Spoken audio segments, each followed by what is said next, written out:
الرجیم بسم اللہ الرحمن الرحیم۔ جادو کے حوالے سے 2-3 دنوں سے بات چل رہی ہے۔ جادو اور معجزے کے درمیان میں فرق کیا ہوتا ہے، تو اس حوالے سے اجمالی سی بات ذکر کر دی گئی تھی۔ جادو اس میں اسباب کے تحت ہی سارے معاملات کیے جاتے ہیں۔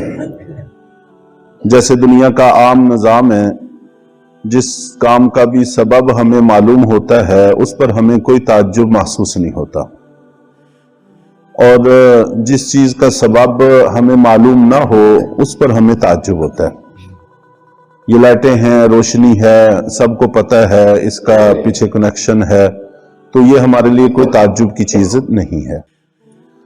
اور اگر کوئی شخص بھی پہلی دفعہ آئے اور اس کو اس نظام کا بالکل پتہ نہ ہو، ایسی جگہ پر رہتا ہو کہ جہاں پر اس نے یہ بجلیوں کا نظام نہ دیکھا ہو، تو وہاں اندھیرے میں وہ رہتے ہوں، وہ دیکھیں گے تو یقیناً ان کو بڑا تعجب ہوگا، حیرت ہوگی۔ تو جب ہم ان کو بتائیں گے تو ان کا وہ تعجب ختم ہو جائے گا۔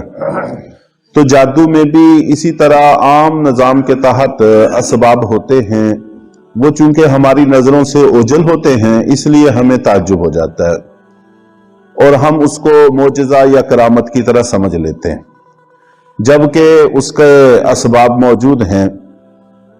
اور اسی طرح معجزے میں براہ راست کوئی سبب نہیں ہوتا۔ اللہ تعالیٰ خود اپنے حکم سے اس کو کسی نبی کے ہاتھ پر جاری فرمائیں تو وہ معجزہ ہوتا ہے، کسی صالح نیک بندے کے ہاتھ پہ جاری فرمائیں تو اس کو کرامت کہتے ہیں۔ جیسے حضرت ابراہیم علیہ السلام کو آگ میں ڈالا گیا تو اس میں کوئی نظر بندی نہیں تھی، کوئی جادو نہیں تھا، کوئی مخفی سبب نہیں تھا، براہ راست اللہ تعالیٰ نے آپ کو آگ کو حکم دیا ٹھنڈی ہو جا، اور اتنی کہ ٹھنڈی ہونی ہے کہ حضرت ابراہیم علیہ السلام کو ٹھنڈک بھی محسوس نہ ہو، تو یہ معجزہ ہے۔ اور آج کل بہت سارے لوگ جسم پر کچھ ادویات لگا کر آگ میں داخل ہوتے ہیں، تو یہ اس کی طرح نہیں ہو سکتا۔ ظاہر ہے اس میں آگ نہ لگنے کا سبب موجود ہے، لیکن چونکہ وہ ہمیں نظر نہیں آ رہا تو ہمیں تعجب ہونے لگ جاتا ہے۔ تو یہ علمی نوعیت کا فرق ہے۔ عوام کے حوالے سے جیسا کہ میں نے کل عرض کیا تھا کہ 2 چیزیں بلکہ 3 کہہ لیں، 3 چیزیں اگر ہم ذہن میں رکھیں تو انشاءاللہ کسی طرح کا دھوکہ نہیں ہو سکتا۔ ایک تو معجزہ اور کرامت، اس کا تعلق صالحین کے ساتھ ہے۔ عمومی زندگی اگر ان کی صلحاء جیسی ہے تو ان کے ہاتھ پر کرامت اور معجزہ ہوتا ہے، اور جن کی عمومی زندگی دین سے ہٹی ہوئی ہے ان کے ہاتھ پر معجزہ اور کرامت جاری نہیں ہوتے، تو عمومی زندگی سے بھی اس کا فرق پڑتا ہے۔ جبکہ جادوگر لوگ عام طور پر دین سے دور ہوتے ہیں، ان کے چہروں پر اولیاء جیسی نورانیت بھی نہیں ہوتی، ان کو دیکھ کر اللہ بھی یاد نہیں آتا، ان کے پاس بیٹھ کر اللہ کی طرف رغبت اور رجحان بھی نہیں ہوتا، بلکہ دلوں کے اندر سیاہی آنا شروع ہو جاتی ہے۔ تو اس لیے ان چیزوں کو اگر ملحوظ خاطر رکھا جائے تو تب بھی کوئی انسان کو پریشانی والی بات نہیں ہے۔ اور اللہ تعالیٰ نے ایک یہ بھی نظام رکھا ہے لوگوں کو دھوکے سے بچانے کے لیے۔ اگر کوئی بندہ نبوت کا دعویٰ کرے، جتنا بڑا بھی جادوگر ہو، تو نبوت کے دعوے کرنے کے ساتھ وہ کوئی ایسا کرشمہ نہیں دکھا سکتا، اللہ تعالیٰ اس میں روک پیدا کر دیتے ہیں۔ اور اگر وہ نبوت کا دعویٰ نہ کرے تو پھر اس کے ہاتھ پر اس طرح کا عمل جاری ہو سکتا ہے۔ نبوت کے دعوے کے ساتھ نبوت کو ثابت کرنے کے لیے کوئی جادو جاری نہیں ہوتا۔ اور اس میں ایک یہ بھی اگر ہم ذہن میں رکھ لیں کہ اس وقت کے علماء اہل حق وہ اس پر اعتماد کرتے ہیں یا نہیں اعتماد کرتے۔ اگر اس وقت کے علماء حق اس پر اعتماد کرتے ہیں تو پھر وہ ولایت ہو سکتی ہے، اگر اس وقت کے علماء حق ان پر اعتماد نہیں کرتے تو پھر وہ ولایت نہیں ہے، پھر وہ دھوکہ ہے، فریب ہے۔ تو اس چیز کو بھی ہم ملحوظ خاطر رکھ سکتے ہیں۔ اور इसके बाद एक और भी इसमें चीज होती है, जैसे हम लोग इंसान हैं, हमारे एक दूसरे के साथ ताल्लुकात हैं, रिश्तेदारियां हैं और हर तरह का हमारा आपस में मामलात रहते हैं। हर इंसान के साथ एक शैतान भी होता है। ये आप हजरात ने पहले भी सुन रखा है, अल्लाह के नबी ने फरमाया कि हर इंसान के साथ एक शैतान मुस्तकिल लगा हुआ है और वो कब्र तक जान नहीं छोड़ता। तो बल्कि सहाबा किराम ने पूछा कि अल्लाह के रसूल क्या आपके साथ भी? आपने फरमाया कि हाँ मेरे साथ भी, लेकिन मेरे वाला शैतान मुसलमान हो गया है तो वो भी मुझे खैर के अलावा कोई बात नहीं कहता। तो हर इंसान के साथ एक शैतान है, तो उन शैतान के भी आपस में ताल्लुकात हैं, रिश्तेदारियां हैं, दोस्तियां हैं, मामलात हैं। बसा औकात हम किसी आमिल के पास जाते हैं, वो हमें हमारे नाम से मुखातब करता है जबकि हमें वो पहले से जानता नहीं होता, और इसी तरह वो हमें हमारा दुख भी बता देता है हालांकि हमने अभी उनको कुछ भी बताया नहीं होता।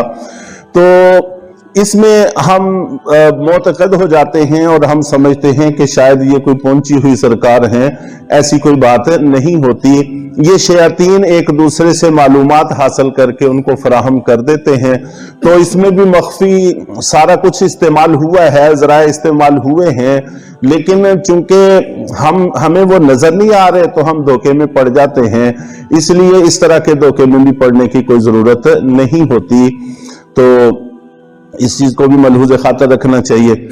और इसी तरह इन लोगों ने अपने बाहर कुछ परिंदे भी छोड़े हुए होते हैं, वो मोटी मोटी मालूमात लेकर अंदर मुंतकिल कर देते हैं। जब हम अंदर जाते हैं तो हमारे बारे में मालूमात पहले पहुंच चुकी होती हैं, तो इसलिए भी हम वहां पर फरेब खा जाते हैं। तो इस चीज को मलहूज खातर रखना चाहिए। बहरहाल ये मोटी मोटी मालूमात थी।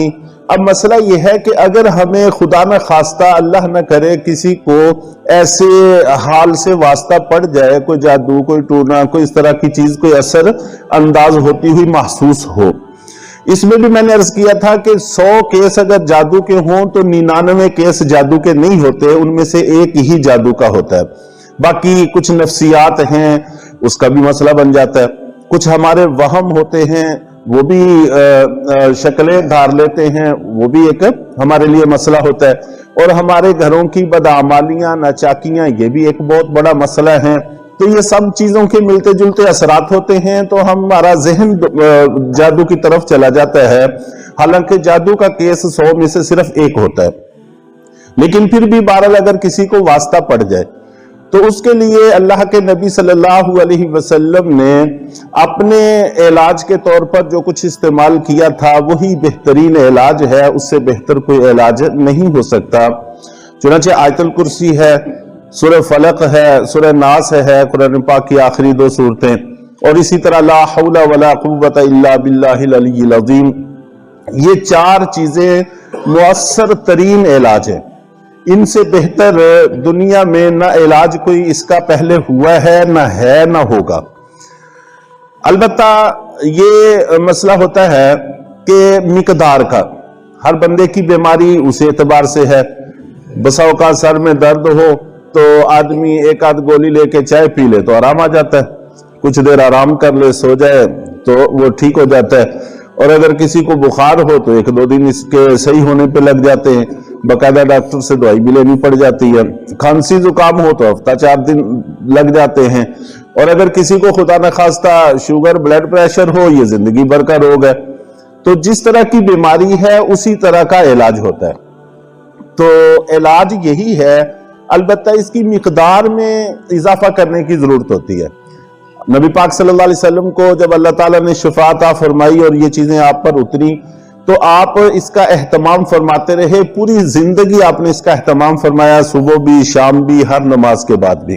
तो ये तो एक नॉर्मल आदमी के लिए जरूरी है कि हर नमाज के बाद इनको पढ़े, सुबह उठकर भी पढ़े और शाम को सोते वक्त भी पढ़े। और हमारे नबी पाक सल्लल्लाहु अलैहि वसल्लम ये चारों चीजें पढ़कर अपने हाथों पे फूंक मार के अपने जिस्म पर हाथ फेरा करते थे। और अगर किसी को मसला दरपेश हो गया है तो वो इसकी मिकदार को बढ़ाए, अगर फिर भी ठीक नहीं हो रहा फिर और मिकदार बढ़ा दे, फिर भी नहीं ठीक हो रहा और मिकदार बढ़ा दे। یوں مقدار بڑھاتا چلا جائے، جہاں پر جا کر اس کی بیماری سے پاور زیادہ ہوگی اللہ تعالیٰ شفا عطا فرما دیں گے۔ تو علاج یہی ہے، اس کے علاوہ علاج کوئی نہیں ہے، اس لیے ان چیزوں کو پڑھنا چاہیے، اسی سے شفا حاصل ہوگی، ہمیں ادھر ادھر ٹھوکریں کھانے کی کوئی ضرورت نہیں، خزانہ ہمارے پاس موجود ہوتا ہے اور ہم در در کی ٹھوکریں کھا رہے ہوتے ہیں، مال بھی ضائع کرتے ہیں اور حاصل بھی کچھ نہیں ہوتا۔ تو اللہ تعالی ہم سب کو عمل کی بھی توفیق عطا فرمائے اور ہم طرح کے شر و فتن سے بھی محفوظ فرمائے۔